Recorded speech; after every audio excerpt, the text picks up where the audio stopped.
अस्सलाम वालेकुम। बिस्मिल्लाहिर्रहमानिर्रहीम। Class 10 chemistry, concept of pH and pOH.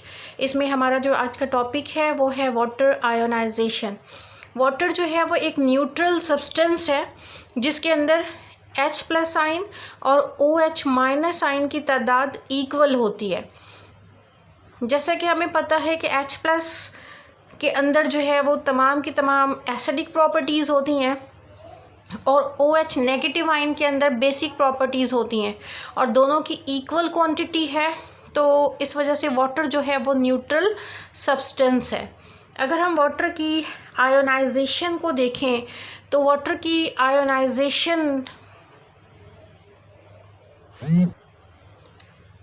की आयोनाइजेशन के लिए हमारे पास इस रिवर्सिबल रिएक्शन का जो इक्विलिब्रियम एक्सप्रेशन होगा, जो कि हम अपने पहले चैप्टर के अंदर पढ़ के आ चुके हैं कि इक्विलिब्रियम एक्सप्रेशन जो है वो क्या होता है। इक्विलिब्रियम एक्सप्रेशन को हम रिप्रेजेंट करते हैं किससे, Kc से, जो कि इक्वल होता है मोलर कंसंट्रेशन ऑफ प्रोडक्ट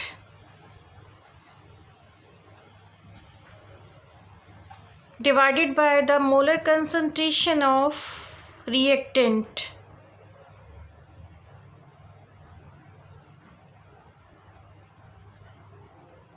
अब ये जो स्क्वायर ब्रैकेट है ये किसको रिप्रेजेंट करते हैं, मोलर कंसंट्रेशन को रिप्रेजेंट करते हैं। तो हमारे पास वाटर की आयोनाइजेशन का जो रिवर्सिबल रिएक्शन है हम उसको इस इक्विलिब्रियम एक्सप्रेशन के अकॉर्डिंग लिखते हैं। तो ये हो जाएगा Kc equal to H+ OH- ion जो कि हमारे पास प्रोडक्ट थे, डिवाइडेड बाय द रिएक्टेंट हमारे पास क्या है, H2O।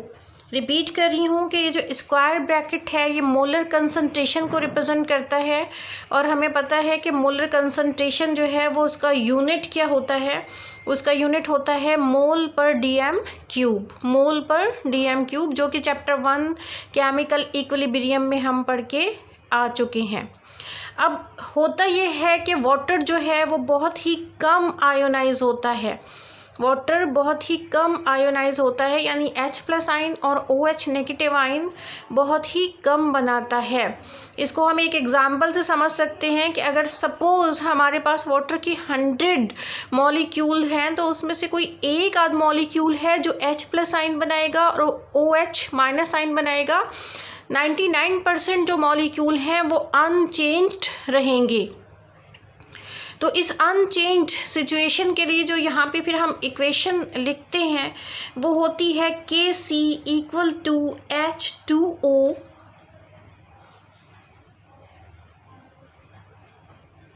Kc equal to H2O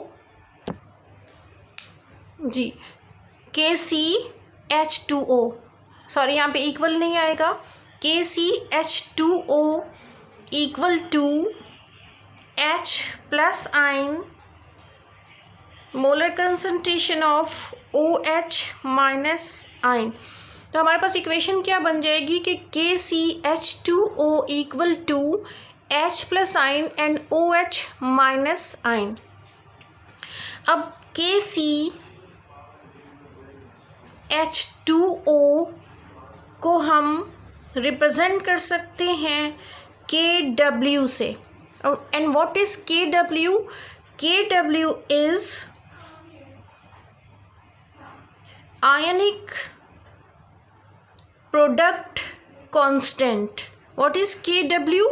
Kw is ionic product constant,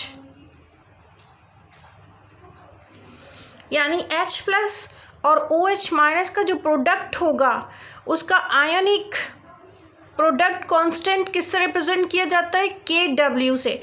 तो हम इस पूरे को रिप्लेस करते हैं Kw से, हम इस पूरे को रिप्लेस करते हैं किससे, Kw से। हमने KCH2O की जगह क्या लिखा है, Kw। And what is Kw? Kw is the ionic product constant. Ionic product constant किसके बराबर है, H+ and OH negative ions के। अब हमें पता है कि वाटर जो है वो क्या होता है, न्यूट्रल होता है। वाटर जो है वो एक न्यूट्रल सब्सटेंस है जिसके अंदर H+ आयन और OH- आयन की तादाद इक्वल। तो हम यहाँ पे H+ और OH- की अगर वैल्यू रख दें तो KW = H+ की जो वैल्यू है वो कितनी होती है, 1 × 10⁻⁻⁷। जाहिर सी बात है कि OH और H+ आयन दोनों इक्वल क्वांटिटी में होते हैं, तो ये भी कितना होगा, 1 × 10⁻⁷। तो फिर हमारे पास KW जो है वो इसकी वैल्यू आ जाएगी 1 × 10⁻⁻14। और ये जो है हम इसको किस में लेते हैं, इसके मोलर कंसंट्रेशन को मोल DM-³ के अंदर लेते हैं। तो वाटर आयोनाइजेशन को अगर हम देखते हैं तो वाटर आयोनाइजेशन H2O आयोनाइज होता है H+ आयन और OH- आयन में। जब हम इसका इक्विलिब्रियम एक्सप्रेशन लेते हैं तो क्या हो जाएगा, Kc = product molar concentration of product divided by the molar concentration of reactant. Product हमारे पास क्या है, H+ ion and OH- ion. तो स्क्वायर ब्रैकेट किसको रिप्रेजेंट कर रहा है, मोलर कंसंट्रेशन को, H+ ion, molar concentration of OH- ion. Reactant हमारे पास क्या चीज़ है, H2O। तो हमारे पास इक्विलिब्रियम एक्सप्रेशन क्या आ जाएगा, Kc = molar concentration of H+ ion and the molar concentration of OH- ion divided by the molar concentration of H2O। तो अब पहले भी हम डिस्कस कर चुके हैं कि वाटर बहुत ही कम आयोनाइज होता है। अगर 100 मॉलिक्यूल हों तो एक आध मॉलिक्यूल कोई आयोनाइज होगा। तो हमारी इक्वेशन क्या बनेगी, KCH2O = H+ OH-। इसलिए कि ज़्यादातर मॉलिक्यूल अनचेंज हैं, जैसे थे वैसे के वैसे ही हैं। तो अब KCH2O = KW।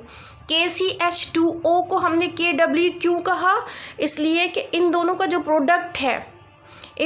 जो प्रोडक्ट है उसका जो आयनिक प्रोडक्ट का जो कांस्टेंट है वो क्या कहलाता है, KW कहलाता है। H+ आयन OH- आयन का जो प्रोडक्ट आएगा उसका आयोनिक प्रोडक्ट कांस्टेंट क्या कहलाता है, KW। तो हम KCH2O को रिप्लेस करेंगे किससे, KW से। हमने इसको हटा दिया है और उसकी जगह क्या लिखा है, KW। तो अब ये KW क्या है, H+, molar concentration of H+, molar concentration of OH- ion. इन दोनों का जो प्रोडक्ट है आयनिक प्रोडक्ट कांस्टेंट, उसको हमने किससे रिप्रेजेंट किया है, KW से। KW = अब दोनों की तादाद इक्वल होती है, H+ आयन और OH- आयन इक्वल होते हैं। और कितनी वैल्यू है इसकी, 1 × 10⁻⁷। जाहिर है ये भी फिर इतना ही होगा। और दोनों का प्रोडक्ट हमारे पास क्या आ जाएगा, यानी KW क्या आ जाएगा, 1 × 10⁻⁻14 mol/dm³। mol/dm³ इसके लिए इसकी वैल्यू के साथ भी था, mol/dm³ इसकी वैल्यू के साथ भी था। तो यूनिट क्या हो जाएगा, 2 टाइम्स हो जाएगा ये। तो KW = 1 × 10⁻⁻14 mol/dm³ ट्वाइस।